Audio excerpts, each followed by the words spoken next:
Hola chicos, en este tema, en el tema del aparato circulatorio, vamos a hablar de los componentes del aparato circulatorio, los vamos a estudiar fisiológica y anatómicamente, vamos a conocer su funcionamiento y lo que vamos a hacer también es hablar de algunas de las enfermedades características de él.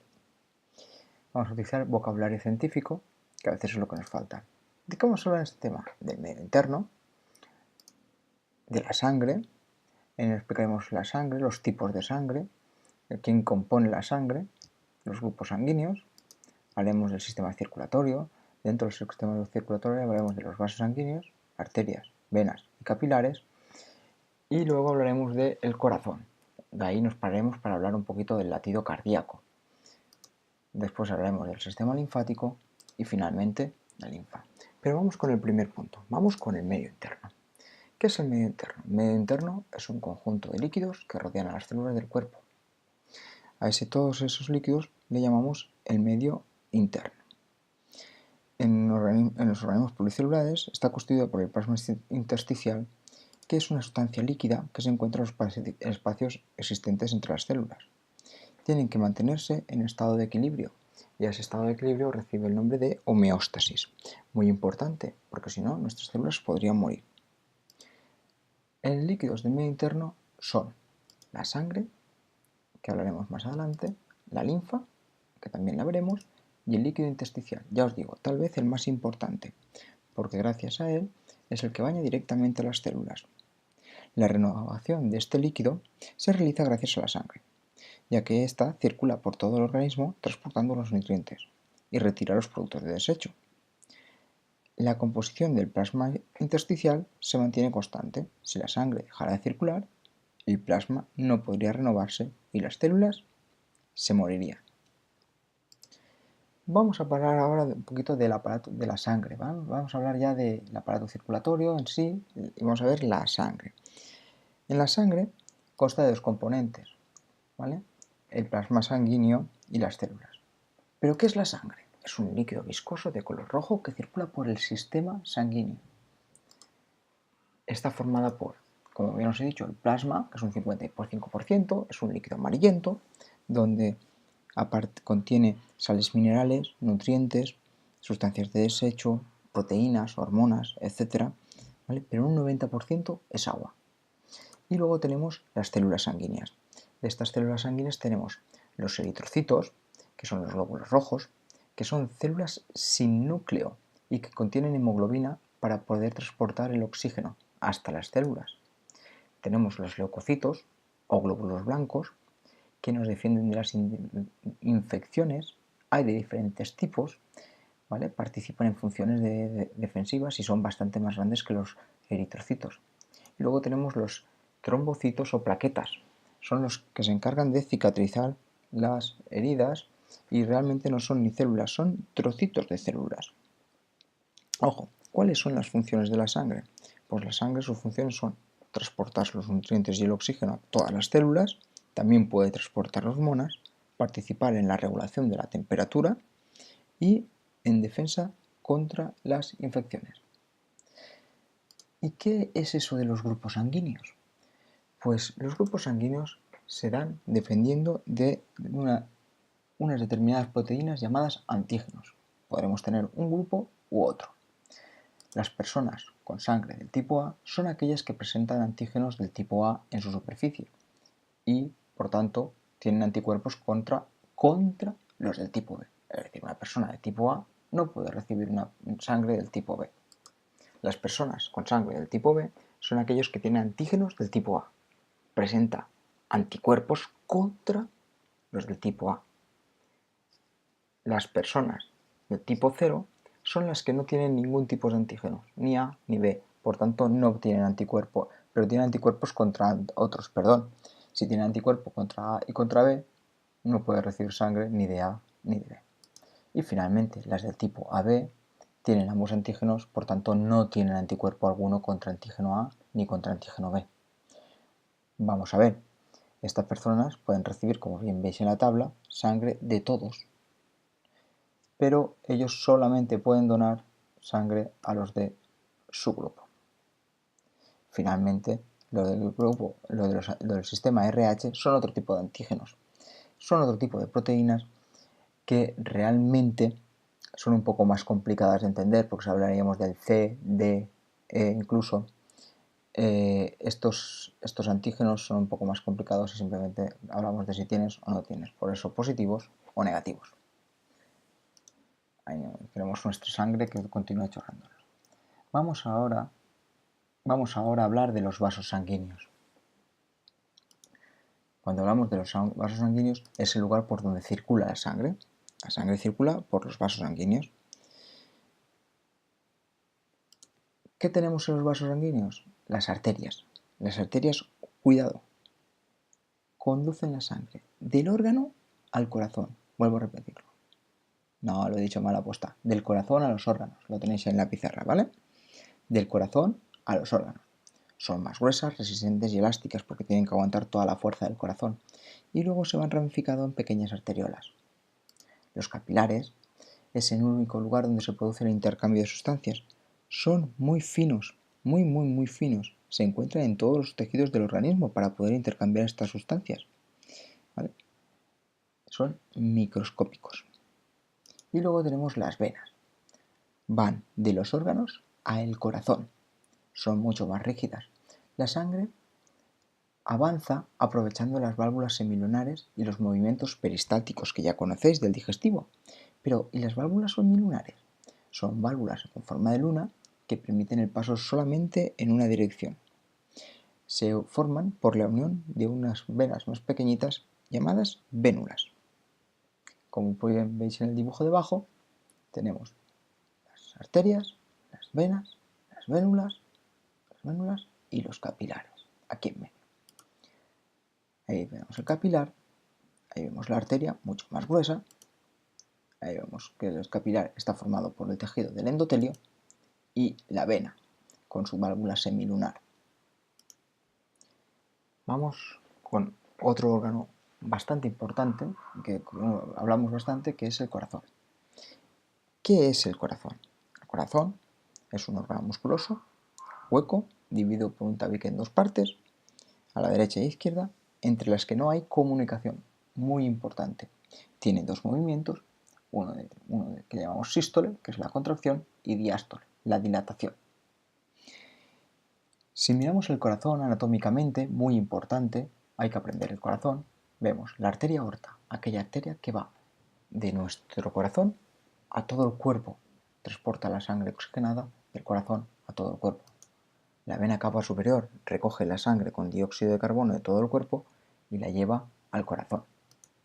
La arteria pulmonar lleva la sangre. Si es una arteria, ¿qué hará? Pues llevará la sangre del corazón a los pulmones. Por tanto, esa sangre, si va a recoger oxígeno, va cargada de dióxido de carbono. Por el otro lado vemos la otra arteria pulmonar, cada una se dirigirá a un pulmón. Vemos que en la salida del corazón hay unas válvulas semilunares, también llamadas válvulas sigmoideas. Luego tenemos las venas pulmonares, que es por donde viene la sangre del corazón. Viene cargada con oxígeno, que llegan a la aurícula izquierda. Importantes estos nombres. Aurícula es donde recogemos la sangre que viene o del cuerpo o del corazón. La aurícula izquierda vendrá del corazón, del pulmón, perdón, y la aurícula derecha vendrá de todo el cuerpo. La válvula mitral a la izquierda, que separa la aurícula y el ventrículo, y la válvula semilunar a la derecha, la válvula mitral, la semilunar es la que sale, la válvula mitral que separa la aurícula derecha del ventrículo izquierdo.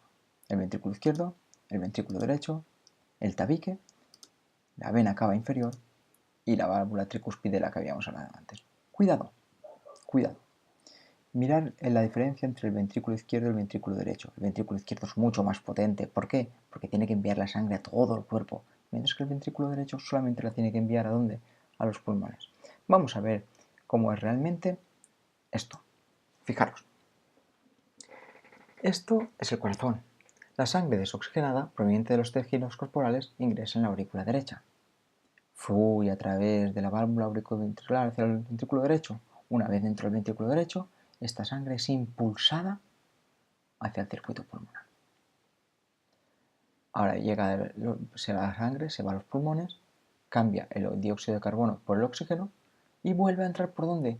Vuelve a entrar por las venas pulmonares, vuelve a entrar a la aurícula izquierda, de la aurícula izquierda por la válvula mitral al ventrículo izquierdo, y este la impulsa por todo el cuerpo. ¿Por dónde? Por la arteria aorta, ¿vale? Hará todo el circuito sistémico y volverá al corazón. ¿Por dónde? Cuando haya recogido todo el dióxido de carbono de las células y haya dejado su oxígeno, por la vena cava. Esto lo podemos resumir en el ciclo cardíaco, o lo que conocemos como latido. Ahí tenemos el ciclo cardíaco. Fijaros en las imágenes. Es tan sencillo como eso, simplemente hay que ponerles los nombres. ¿De acuerdo?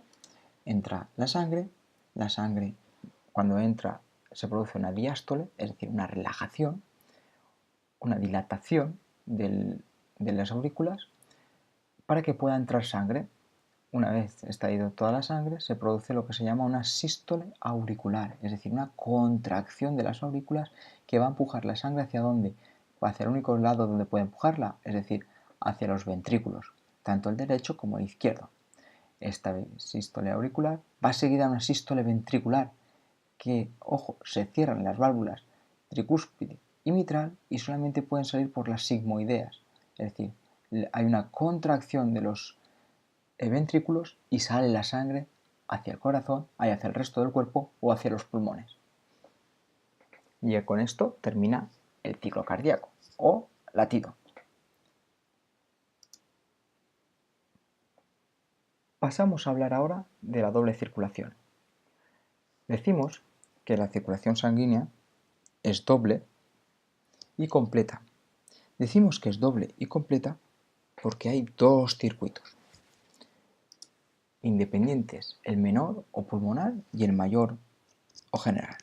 El menor o pulmonar comienza en el ventrículo derecho, de donde parte la arteria pulmonar, que se divide en dos arterias, cada una de las cuales llega a un pulmón. Alrededor de los alvéolos pulmonares se forma una densa red de capilares en los que se produce el intercambio gaseoso.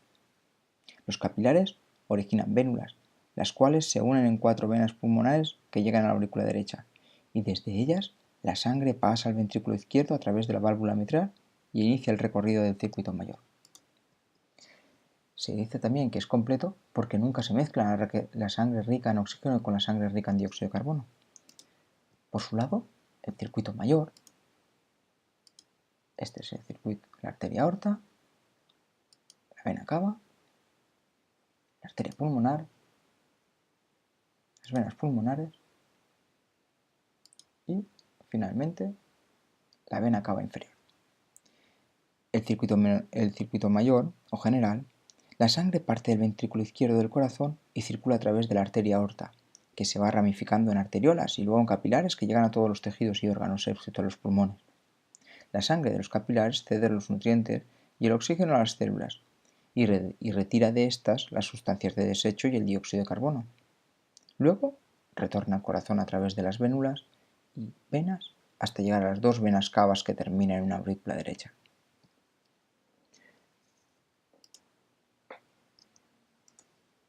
Vamos a ver ya la linfa o el sistema linfático. La linfa está formada por un líquido intersticial que penetra en los vasos linfáticos. Contiene también glóbulos blancos importantes, formados en los ganglios linfáticos. La linfa se mueve por movimientos peristálticos y otra vez por unas viejas conocidas, las válvulas semilunares. Ojo, también existen tejidos linfáticos como las amígdalas, que ya hemos visto un poquito en el tema del respiratorio, ¿verdad? Aquí tenéis los vasos linfáticos, los ganglios linfáticos, capilares sanguíneos, líquido intersticial y cómo están relacionados los capilares sanguíneos y el líquido intersticial.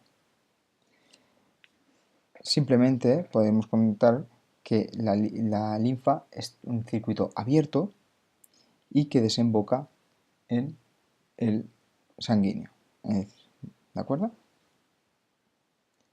Los ganglios linfáticos están situados en ciertas zonas del trayecto y forman linfocitos que se liberarán después que se los libera al plasma linfático y luego llegarán finalmente a la sangre. Vamos a ver, simplemente para terminar, algunas enfermedades del aparato circulatorio. Aquí tenemos la aterosclerosis, un endurecimiento y engrosamiento de las arterias por acumulación de lípidos, normalmente colesterol. Si se producen coágulos, provoca la muerte del tejido porque no deja pasar la sangre, con lo cual podríamos tener algunos tipos de muertes por arteriosclerosis. Relacionadas con estas está la trombosis, que simplemente es la formación de un coágulo en un vaso. Si se produce en el cerebro, será una trombosis cerebral, o si se produce en el corazón, se producirá un infarto de miocardio. La angina de pecho es un dolor potente en el pecho, en el tórax, debido a que no llega suficiente sangre al músculo cardíaco, normalmente debido a una obstrucción. Las anginas de pecho suelen ser un precursor de los infartos de miocardio, como hemos dicho antes. Luego tenemos las varices, las deformaciones permanentes de las venas de las extremidades inferiores, normalmente por un mal retorno venoso.